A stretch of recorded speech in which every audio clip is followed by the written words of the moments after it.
alguma coisa. Rolar alguma coisa. Ele vem.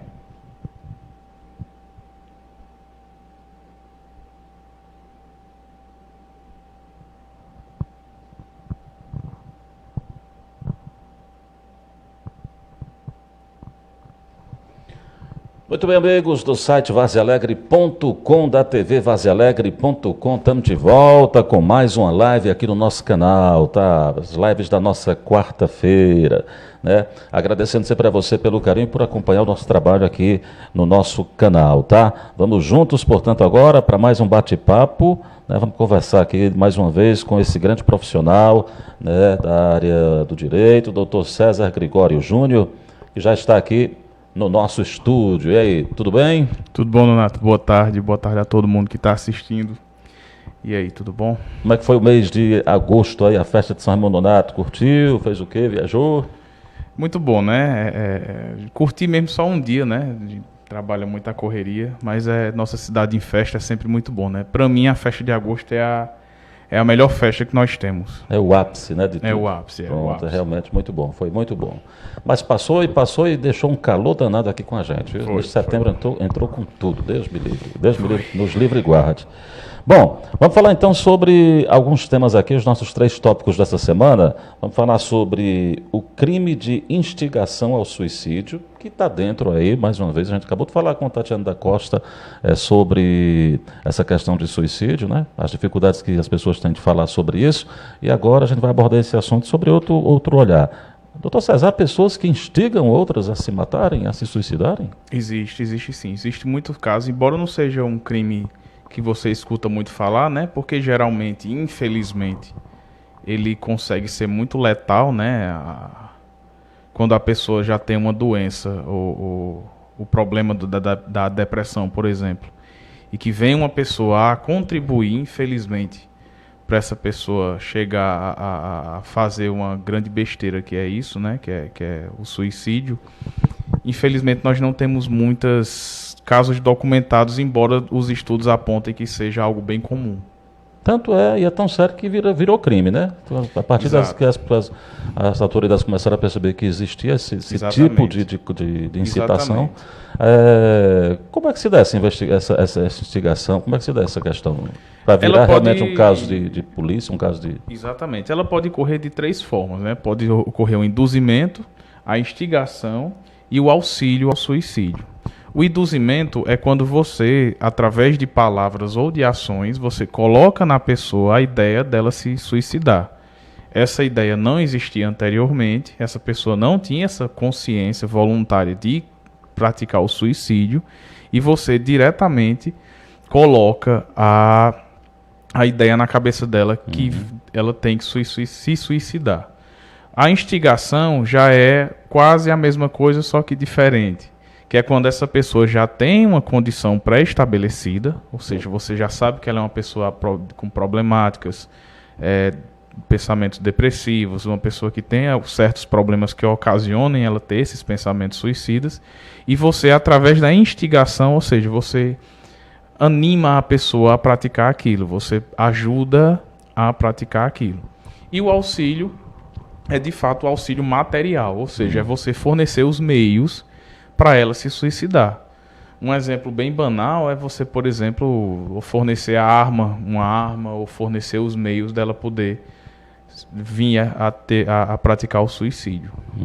Bom, quais são as consequências disso para a pessoa que faz essa instigação? Para a pessoa que faz, o auxílio ao suicídio, ele causa uma pena de reclusão, ou seja, a pessoa fica recluída, fica presa em instituição penal, de 2 a 6 anos. Ou seja, ela tem uma pena de entre 2 e 6 anos, que vai ser aplicada de reclusão, ou seja, regime fechado. Caso ocorra a tentativa desse crime penal, o que é isso? Caso, por exemplo, a pessoa não consiga se suicidar, mas daquele suicídio, daquela tentativa de suicídio, ocorra uma lesão corporal grave, por exemplo, a pessoa fica com alguma sequela, alguma coisa assim, aí a pessoa que auxiliou, extinguiu ou colocou a ideia na cabeça dela responderá de 1 a 3, que seria o caso de tentativa do crime. Uhum. Você já tomou conhecimento, assim, por exemplo, aqui em Vaza Alegre já aconteceu algo assim? Não Não, tenho né? conhecimento. Não né? tenho conhecimento. Mas é provável, porque também é uma coisa até difícil de ser registrada, não é? Justamente Pelas porque, assim, circunstâncias, vamos dizer assim. como é um crime velado, que chama, né, o que seria um crime velado? É um crime que ele tem pouca acesso da sociedade. É uma coisa que acontece em quatro paredes e durante um espaço grande de tempo. Então a pessoa fica naquela insistência e nunca vem a público. Porque a pessoa que está sofrendo dessas condições mentais, ela já é fragilizada, né? Então, os estudos que são feitos pela doutrina penal, em especial o grande doutrinador Nelson Hungria, ele tem um vasto conteúdo sobre isso, é que essa pessoa se aproveita das condições de confiança que o agente suicida tem para se aproveitar e induzir a isso. Geralmente, você vendo até por uma lógica mais do dia a dia, por exemplo, isso pode acontecer muito em questões de heranças, um filho fazendo com um pai, quando envolve, por exemplo, cônjuges para um seguro de vida, alguma coisa Vai assim. haver algum interesse bem nítido por trás, né? Tem que haver, né? Porque você induzir uma pessoa a se suicidar, a tirar a própria vida, é algo muito sério, né? É algo que quase que comparável ao homicídio. É tanto que está lá na capitulação, está em crimes contra a vida, ou seja, é um crime contra a vida no Código Penal, você auxiliar a pessoa ao suicídio. Então, inclusive, bate muito nessa questão da confiança da pessoa que está convivendo com aquela pessoa que está com problemas, né? Exatamente. Porque precisa ter realmente muita confiança para a gente não vai saber da índole das pessoas quando estão sozinhas, né? Não é quase não, é uma violência moral direta, né? E muito subjetiva, porque a pessoa ela se aproveita da condição de parente ou de amigo ou de uma pessoa de confiança com a pessoa que está fragilizada, né? E geralmente esse induzimento, ou essa instigação, ou esse auxílio, ele vem justamente na forma velada. Faça assim, faça assado, você vai sofrer pouco. Nos estudos existem isso, que uma das formas de você... uma das formas que são usadas é justamente você dizer que você vai parar de sofrer, você não vai sentir dor, não se preocupe, eu vou cuidar o que você deixar, a sua vida vai ser melhor, você está sofrendo demais, é melhor você acabar, etc, etc. Nos filmes a gente vê muito a chamada eutanásia, né? Eutanásia é quando uma pessoa ela dá autorização para morrer. E isso tem que ser feito com a junta médica. Aqui no Brasil é proibido atualmente.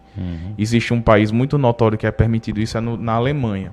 Quando uma pessoa já está numa condição médica irreversível, ou seja, ela está só sofrendo por sofrer, ela pode autorizar que as máquinas a que ela esteja ligada ou que está mantendo ela viva sejam desligadas e ela terá uma morte assistida na frente dos queridos dela. A forma mais cruel e direta disso acontecer é você ver uma pessoa em sofrimento, por exemplo, que acontece muito nos filmes, e você provocar a morte dela, né? Nesse caso não seria nenhum auxílio, seria um homicídio direto, você desligar uma máquina ou então colocar um travesseiro na cabeça da pessoa, como você vê muito nos filmes por aí. Muito bem, é difícil e complicado essa questão, né? Mas enfim, é uma coisa que existe e está na lei. Vamos falar então, síndrome, peraí, deixa eu ver aqui, síndrome de Burnout, né? Burnout, né? Isso. Síndrome de Burnout e os direitos trabalhistas, né? Isso. Burnout é francês? Burnout é um termo em inglês. Inglês, né? Burnout é tudo, nunca ouvi falar. Síndrome de Burnout e os direitos trabalhistas. Isso. Então, decifre isso pra gente aí, que eu não conheço. Síndrome de Burnout é uma doença que foi reconhecida recentemente pela OMS, a Organização Mundial de Saúde. Burnout é um termo em inglês que significa escassez. Você está esgotado. Ele significa literalmente esgotado. Que é quando você, no ambiente de trabalho, você fica completamente, de maneira de doença, esgotado do seu trabalho ou da sua atividade. Foi reconhecido como doença e existem algumas características que podem levar a essa síndrome. Ou seja, por exemplo, excesso de trabalho, você trabalhar muito, com metas inatingíveis, por exemplo, você colocar uma meta para um funcionário seu, ou até mesmo você mesmo, colocar uma meta que você sabe que você não vai atingir e mesmo assim continuar. Má remuneração, excesso de trabalho, trabalho insalubre, você trabalhar em condições excessivamente que cansam ou que provocam isso. Então a síndrome de burnout é quando você está cansado. é quando literalmente seu corpo desiste. Sua cabeça vai dizer assim, ó, não dá mais. E você é diagnosticado por um médico, por um psiquiatra ou por um médico mesmo, geral. E essa síndrome, ela acarreta uma doença de trabalho. É uma doença adquirida no trabalho e você tem direito ao auxílio acidentário. Pronto, então mas isso é uma coisa nova agora que você falou, é isso? Essa síndrome já existe há muito tempo, só que só recentemente ela foi reconhecida pela OMS como uma síndrome válida que pode gerar consequências jurídicas, né? Então, como é que isso é aplicável, por exemplo? Se você trabalha com vendas, você tem uma empresa de vendas e você exige metas inatingíveis para seus vendedores. Eles trabalham demais em horários excessivos, você cobra muito eles, você pratica até quase que assédio moral contra eles, para eles atingirem essas metas. Vai chegar uma hora que o próprio corpo deles não vai aguentar. O cansaço vai ser tão grande que o cérebro vai dizer, ó, para mim não dá mais. E isso pode ser diagnosticado como síndrome de burnout e é caracterizado como como um acidente de trabalho. Obviamente que isso, por uma fiscalização, alguma coisa assim, vai ter a listagem dos critérios incluídos nessa síndrome para poder dizer isso aqui Exato, né? exato. É claro que essa síndrome não é simplesmente você chegar na pessoa e dizer, não, eu estou com síndrome de burnout e não quero mais vir trabalhar.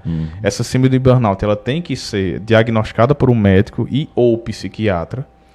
Quando você, por exemplo, se você trabalha, você tem sua carteira assinada, se você tiver essa síndrome e ela for passageira, por assim dizer, for uma condição que você vai conseguir se curar daquilo só com medicação temporária ou umas férias, alguma coisa, até 15 dias a empresa que você trabalha é responsável por pagar e a partir do 16º dia você tem que dar entrada junto ao INSS para receber o seu auxílio acidentário por o tempo do seu tratamento.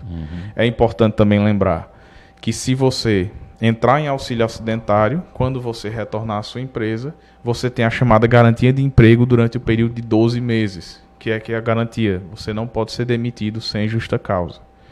Então, a síndrome de burnout, embora ela seja uma doença psicológica, ela também age para efeitos trabalhistas de acordo com doenças físicas.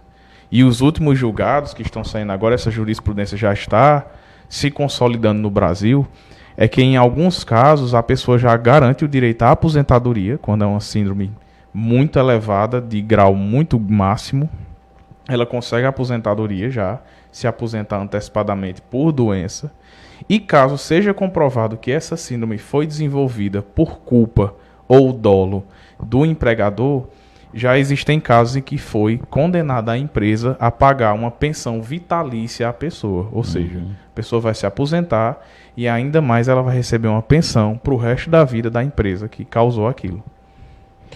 Muito bem, pessoal. Então tá aí. A novidade aí para mim, pelo menos, essa questão da síndrome de burnout, né? Em relação também aos direitos trabalhistas.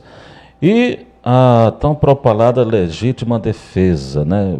Como é que a gente pode entender de maneira didática o que é legítima defesa, que é uma coisa que muitas pessoas contestam, às vezes, quando acontecem crimes, alguém morreu e a pessoa diz, mas o advogado defendeu, disse que era legítima defesa, o júri aceitou, aquela coisa toda, e, mas não aceito. Mas...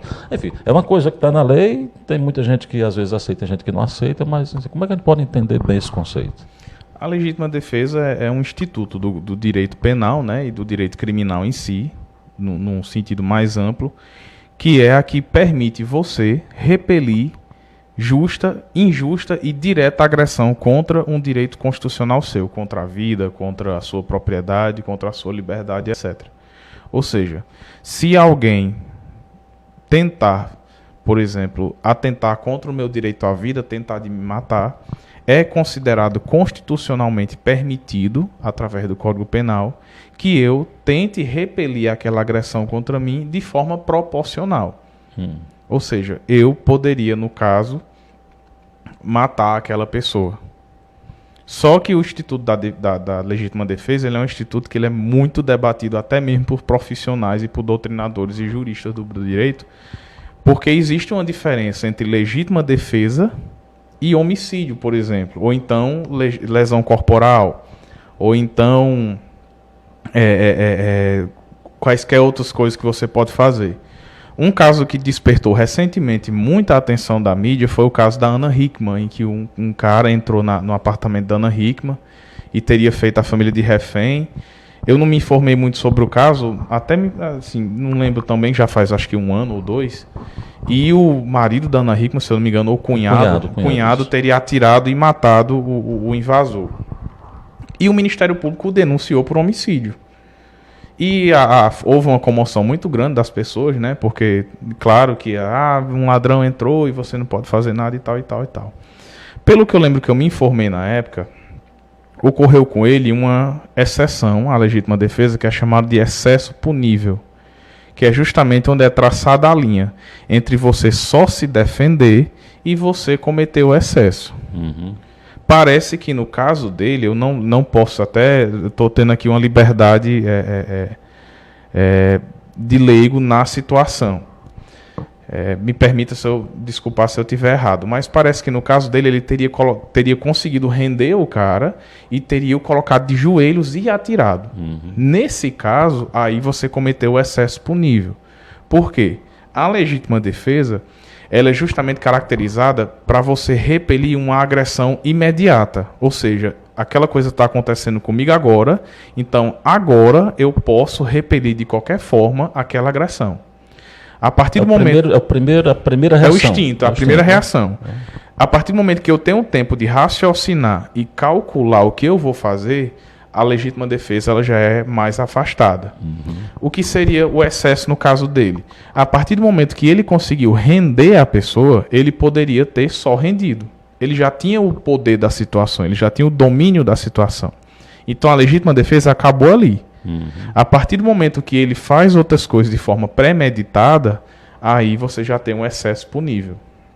Então, por exemplo, se um cara chega com um revólver apontado para mim, eu consigo desarmá-lo.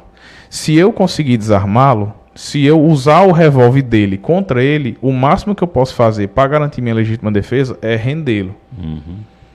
Se ele já rendido, ele já sob o meu poder, eu dou 3 tiros nele, ali eu cometi lesão corporal. Entendeu? É uma linha muito complicada de se analisar. Se ele morrer, é homicídio.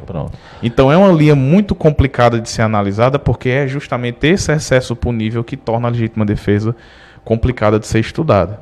Isso para nós, pessoas civis comuns, né? Quando você vai entrar, por exemplo, no direito penal militar, para policiais, para agentes da justiça, ainda mais a discricionariedade do que é que ele pode fazer ou não, tendo em vista que ele é um agente treinado e capacitado para agir em situações assim. Uhum. Recentemente, o presidente Bolsonaro, ele até em campanha ele falou muito isso, e hoje ele também fala muito isso também, em acabar com esse excesso punível, em não mais punir policiais militares, por exemplo, que se excederiam em acabar matando pessoas e etc. Então há esse grande debate hoje em dia na doutrina penalista, até onde a pessoa tem a capacidade de se defender. E o perigo é nessa questão, pelo menos dos policiais que eu vejo, é que tem o bom policial, mas tem o policial que pode agir também e utilizar isso de forma excessiva porque tem a proteção, né? Exatamente. E é o que a gente pode temer em relação a isso, né? Exatamente. Porque assim, do policial presume-se que ele tem um maior controle da situação, até porque ele foi treinado para aquilo. Então, no caso de um policial ou de um agente da lei treinado, essa análise da autodefesa, da legítima defesa, fica mais complicada, porque você não vai conseguir, em muitos casos, saber discernir aonde parou a legítima defesa e aonde começou o excesso punível. Uhum. No cidadão comum, como nós, como civis, às vezes a emoção ela se sobrepõe, e por mais que você cometa o excesso punível, por exemplo, há casos que você vai atirar na pessoa, você vai matar, por exemplo, você vai ser processado, porque é dever do Ministério Público fazer a denúncia, ele como guardião do Estado, e você pode, por exemplo, em júri popular, ser condenado ao chamado homicídio privilegiado, que é justamente a figura do homicídio quando você está sob violenta emoção. E você tem um abatimento na sua pena. Muito bem, a Maria Sá está com a gente, ela diz assim, boa tarde, eu tenho um filho que tem 23 anos e não consegue trabalhar, ele sente que não dá conta, mesmo antes de trabalhar ele tem certeza de que não é para ele, o que fazer? Bom, não sei se é bem questão jurídica ou mais outra... Né? Num caso como esse, vai depender muito da situação dele. Seria mais, acho que melhor uma análise da doutora Tatiane, né? Para ver se tem alguma questão psicológica, alguma questão psicológica, né? Algum bloqueio criativo, algum bloqueio que ele não consiga. Às vezes pode ser isso, tá, Maria Sá? Pode ser que ele tenha algum bloqueio que impeça de desenvolver alguma atividade, ou por timidez ou alguma coisa. Exatamente, porque é importante, justamente foi boa essa pergunta, porque é importante a síndrome de burnout, ela é gerada pelo trabalho, não é algo anterior ao trabalho. O medo de trabalhar ou de não conseguir atingir as metas anteriormente não gera o burnout. O burnout já é do excesso de trabalho. Bom, tem que ficar bem claro isso também, né, para as pessoas. Muito bem, doutor César, chegamos ao final dos nossos temas de hoje. Mais alguma informação que você queira repassar para o pessoal? Não, acredito que não. Estou satisfeito. Pronto. Semana que vem, mesmo com correria e tudo, acho que a gente vem aqui, né? Estaremos aqui, né? Vamos tentar. Vamos fazer um esforço. Né? Vamos fazer um esforço. Pronto, pessoal. Então tá aí. Se você precisa de orientação jurídica em relação a estes outros assuntos, procure o doutor César Gregório Júnior, né, que vai estar sempre à disposição. Ele vai dizer para você agora, para a gente, onde é que ele atende, os dias e os horários. Eu atendo na rua Juvenal Galeno, número 44, aqui no bairro Centro. Meu telefone é o 99950999. O meu e-mail é contato.cesarjunior@hotmail.com. Qualquer coisa, só dá uma olhada nas redes sociais que eu estou lá presente também. Dá uma passada lá, qualquer dúvida. E o site? O site é o cgjassessoria.com.br. Muito bem, então até a próxima semana, se Deus quiser. Até a próxima, se Deus quiser, Nonato. Bom, pessoal, então tá aí, nossa segunda live de hoje, tá? Abraço para vocês, obrigado pelo carinho, pela companhia e a gente se vê por aí, se Deus quiser. Até a próxima, tchau.